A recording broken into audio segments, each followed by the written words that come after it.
तो जैसे कि आप लोगों ने बहुत बार सुना होगा कि अकाज़ा एक अनडिफिटेड डीमन है। तो हाँ, ये बात सही है और मुझे पता है आप में से बहुत से लोग अकाज़ा को हेट करते हो क्योंकि उसने फ्लेम मार्शिया सन गोकू को किल कर दिया था। मगर मैं तुम्हें बता दूं उसकी खुद की एक बहुत ही सैड बैक स्टोरी है और एक बार अकाज़ा की स्टोरी सुनने के बाद मुझे पक्का यकीन है कि आप में से बहुत से लोग उसे हेट करना बंद कर दोगे। तो जब अकाज़ा की फाइट इन्फिनिटी असल में हो रही होती है गियो और तांजीरो से, उस टाइम में तांजीरो ने अकाज़ा का हेड कट कर दिया था और फिर तांजीरो को लगने लगता है कि वो अब जीत चुके हैं। मगर वो बंदा अकाज़ा हार मानने के लिए तैयार नहीं होता। उसका हेड कट होने के बावजूद भी वो फाइट करने के लिए रेडी होता है। मगर तांजीरो अपनी लिमिट पर होता है और वो अकाज़ा के सिंपल अटैक को भी डॉज नहीं कर पाता है। और फिर तांजीरो सोचने लगता है कि आखिर ये क्या हो रहा है, आखिर ये कैसे पॉसिबल है, क्योंकि तुम ही सोचो कि डीमन का हेड कट होने के बाद वो मर जाता है ना। मगर ऐसा नहीं है, एक डीमन है जिसके पर ये रूल अप्लाई नहीं होता है, वो है मुजान, किंग ऑफ डीमंस। मगर अकाज़ा ऐसा करके मुजान की बरोबरी कर रहा है, समझ रहे हो तुम। और फिर यही सब सोचते सोचते कि अकाज़ा का हेड कट होने के बावजूद भी वो मारा को नहीं, तांजीरो बेहोश हो जाता है। ऑफिस के पास सारी जिम्मेदारी ग्यू पर जाती है मगर वो खुद भी अपनी लिमिट पे होता है। और दूसरी तरफ अकाज़ा तांजीरो को किल करने के लिए आगे बढ़ रहा होता है और फिर ग्यू अकाज़ा को रोकने के लिए अपनी वाटर ब्रीथिंग यूज करता है और अकाज़ा के ऊपर स्लैशेस कर देता है। मगर इससे अकाज़ा को कोई फर्क नहीं पड़ता है क्योंकि वो अपना को इंस्टेंट रीजनरेट कर लेता है। और फिर अकाज़ा की बॉडी वापस से तांजीरो की ओर बढ़ रही है उसको खत्म करने के लिए। मगर फिर हम देखते हैं ग्यू जोर से चिल्ला के बोलता है अकाज़ा को, अगर तुम तांजीरो को किल करना चाहते हो तुम्हें मुझसे पहले होकर जाना होगा। मगर फिर इसके बाद हम देखते हैं कि लड़की पीछे से अकाज़ा का हाथ पकड़ लेती है और उसे रोते हुए रुकने का बोलती है। और फिर अकाज़ा उससे रिप्लाई करता है कि मैं नहीं रुक सकता, मुझे इन लोगों को मारना होगा। फिर वो लड़की बोलती है आखिर क्यों। फिर अकाज़ा वापस से रिप्लाई करता है कि मुझे स्ट्रॉन्ग बनना है और जो भी मेरे रास्ते में आएगा मैं उन्हें मार दूंगा। फिर वो लड़की पूछती है आखिर तुम स्ट्रॉन्ग बनना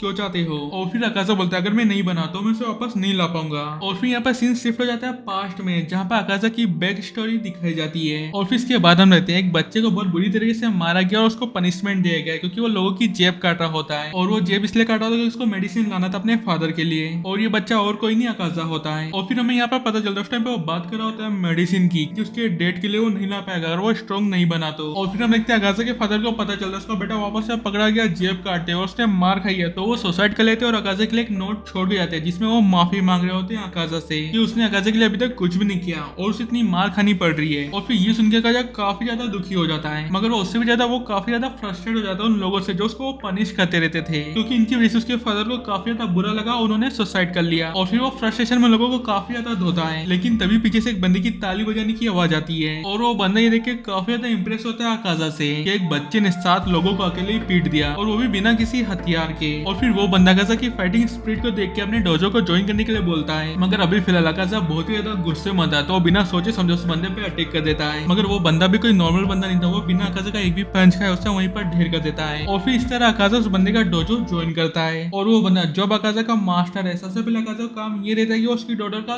ख्याल रखे। और फिर अकाज़ा उस बंदे से पूछता है क्या तुम्हें कोई दिक्कत नहीं है, तुम्हें क्रिमिनल को अपनी डॉटर का ख्याल रखने के लिए बोल रहे हो। और फिर वो बंदा हंसते हुए रिप्लाई करता है कि कोई दिक्कत नहीं है मिस्टर क्रिमिनल, मैंने थोड़ी देर पहले तुम्हें पीट के सबक तो सिखाई दिया है। और फिर इस टाइम पे डीमन अकाज़ा को समझ में आता है कि इसे क्यों तांजीरो पसंद नहीं है क्योंकि वो उसे यानी कि उसके मास्टर की याद दिलाता है, मतलब कि उसके पास्ट की याद दिलाता है। और फिर जब वो बंदा अकाज़ा को उसकी डॉटर से मिलाता है तब अकाज़ा उसे देख के उसकी ओर अट्रैक्ट हो जाता है क्योंकि वो होती है इतनी ब्यूटीफुल। और अकाज़ा को उस लड़की को देख के उसके फादर की भी याद आ रही होती है क्योंकि वो भी उसकी तरह इतने ज्यादा बीमार थे। और फिर इसी तरह अकाज़ा उस लड़की की देखभाल करने लग जाता है। और फिर ऐसी एक दिन वो लड़की अकाज़ा से माफी मांगती है कि मेरी वजह से तुम ट्रेनिंग भी नहीं कर पाते और बाहर खेलने भी नहीं जा पाते हो। और फिर अकाज़ा उसको अपने फादर के बारे में बताता है कि वो भी बीमार रहते थे और वही उनकी देखभाल करता था तो उसके लिए कोई मुश्किल काम नहीं है और एक बार ट्रेनिंग की तो वो फ्री टाइम में कर लेता है तो उससे कोई दिक्कत भी नहीं है। और फिर वो लड़की अकाज़ा को बोलती है तो भी कभी कभार तो थोड़ा डिफरेंट करना चाहिए ना, और आज रात को फायरवर्क शो होने वाला है तो हमें देखने जाना चाहिए। और फिर अकाज़ा इसके ऊपर बोलता है कि एक बार तुम्हें चक्कर आना बंद हो जाता तो मैं कैरी करके ब्रिज पे ले जाऊंगा जहाँ से हम दोनों एक साथ देख सकेंगे। और फिर वो लड़की ये बात सुन के हैरान रह जाती है। और फिर अकाज़ा बोलता है कि अगर आज नहीं जा पाए तो अगले साल जाएंगे, अगले साल नहीं जा पाए तो उसके अगले साल जाएंगे, मगर कभी ना कभी तो जाएंगे। और फिर वो लड़की कोयू की अकाज़ा की ये बात सुन के इमोशनल हो जाती है और वो रोने लगती है। और फिर एक दिन अकाज़ो यानी कि अकाज़ा और उसके मास्टर ऐसी बात कर रहे होते हैं और अकाज़ो उसके मास्टर को अपने नाम के बारे में बताता है। और फिर उसके मास्टर बोलते हैं ओ अच्छा अकाज़ो नाम आया कोमेनू से, और जिन्हें नहीं पता कोमेनू क्या है मैं उन्हें बता दूं। कोमेनू क्रिएचर एक लाइन की तरह जो श्राइन के एंट्रेंस को गार्ड करता है। और फिर इसके बाद उसके मास्टर बोलते हैं फिर तो तुम मेरी तरह हो, तुम्हें भी किसी चीज को प्रोटेक्ट करना है और सेम जैसी कोमेनू श्राइन को गार्ड करता है। और फिर अकाज़ो सोचता है कि मेरे मास्टर तो समुराय भी नहीं है तो भी ये जमीन और डोजो लेने में कामयाब हो गए। और फिर इसके बाद सीन चेंज होता है और हमें अकाज़ा के मास्टर के बारे में बताया जाता है कि उन्होंने कैसे एक आदमी को गुंडोज से बचाया था। और फिर उस आदमी ने अकाज़ा के मास्टर की फाइटिंग टेक्निक से इंप्रेस होकर उसे अपना डोजो और अपनी जमीन दे दी। मगर इस चीज से बहुत से लोग वहाँ के खुश नहीं थे क्योंकि वो ये जमीन और डोजो खुद के लिए चाहते थे। और फिर इसी टाइम बीतता गया और 3 साल लगे और अकाज़ो 18 का हो गया और वो लड़की कोयो की 16 की। और अब कोयो की बिल्कुल ठीक हो चुकी है और एक नॉर्मल पर्सन की तरह लाइफ जीने लगती है। और फिर एक दिन अकाजा के मास्टर अकाजा को बुलाते हैं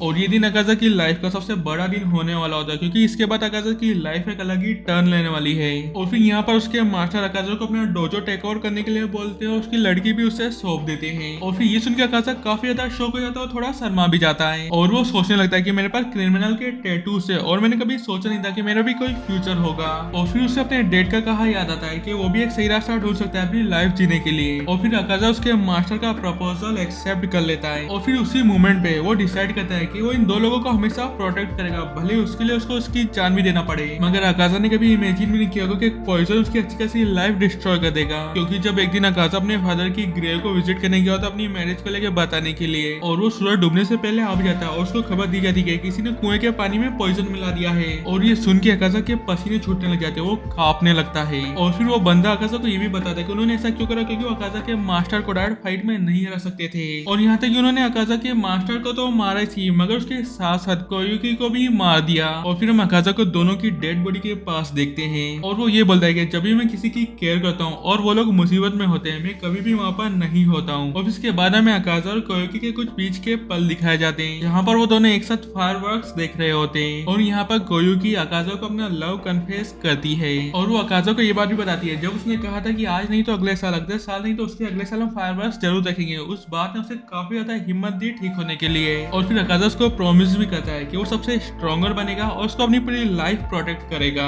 मगर इन दी एंड उसका प्रॉमिस ही रह जाता है। और फिर इसके बाद होने क्या था, अकाजा बहुत ही ज्यादा रेज में चली जाता है और जो पास वाला डोजो होता है जिसके अंदर 67 मेंबर्स होते हैं, अकाजा उनको अपने फिस्ट से खत्म कर देता है। वो लिटरली अपने पंचे से लोगों की हड्डियां और उनकी गर्दनें तोड़ रहा होता है। और यहाँ तक कि वो इंसिडेंट इतना खतरनाक होता है कि कोई भी किसी का भी फेस तक पहचान नहीं पाता है। और यहाँ तक कि कौन सा बॉडी पार्ट किस बॉडी पार्ट का ये तक भी नहीं। और उस जगह पे चारों तरफ खून ही खून होता है और सभी के बॉडी पार्ट्स फैले हुए होते हैं। और जो वहाँ पर जो मेट थी इतना भयानक सीन देखे वो पागल हो जाती है। और उसी तरह यहाँ पर मुजान आ जाता है कि किसी बंदे ने 67 लोगों को अकेले ही मार दिया है, क्योंकि उसे याद नहीं होता कि उसने किसी डीमन को यहाँ पर भेजा था। तो वो खुद ही देखने के लिए आ जाता है कि एक बंदे ने 67 लोगों को अकेले ही मार दिया है। और फिर हम देखते हैं अकाजा खून में लथपथ एक छोटे से ब्रिज की ओर जा रहा होता है जहाँ पर उसे मुजान मिलता है और वो मुजान को साइड में हटने के लिए बोलता भी है, वरना उसे वो मार देगा। मगर हम सभी को पता है कि मुजान कितना स्ट्रॉन्ग है, तो बिना वो अकाजा के पूछे उसके अंदर उसका ब्लड इंजेक्ट कर देता है और उसे डीमन में बदल देता है। और फिर हम वापस एक करंट टाइम में आ जाते हैं जहाँ पर डीमन अकाजा गियो और तांजिरो से फाइट कर रहा होता है और उसके पास्ट को याद करने की वजह से उसकी बॉडी उसके हेड को वापस से रीजनरेट करने लगती है। और इसी टाइम पे तांजिरो भी होश में रहता है और वो ये देख के काफी ज्यादा शॉक हो जाता है। और उससे पहले उसका हेड फुल्ली रीजनरेट है, तांजिरो अपनी स्वॉर्ड उठा के उसकी ओर अटैक करने बढ़ जाता है। मगर तांजिरो के पास इतनी पावर नहीं बची होती कि अपनी स्वॉर्ड को वो होल्ड कर सके और फिर उसकी स्वॉर्ड फिसल जाती है उसके हाथों से।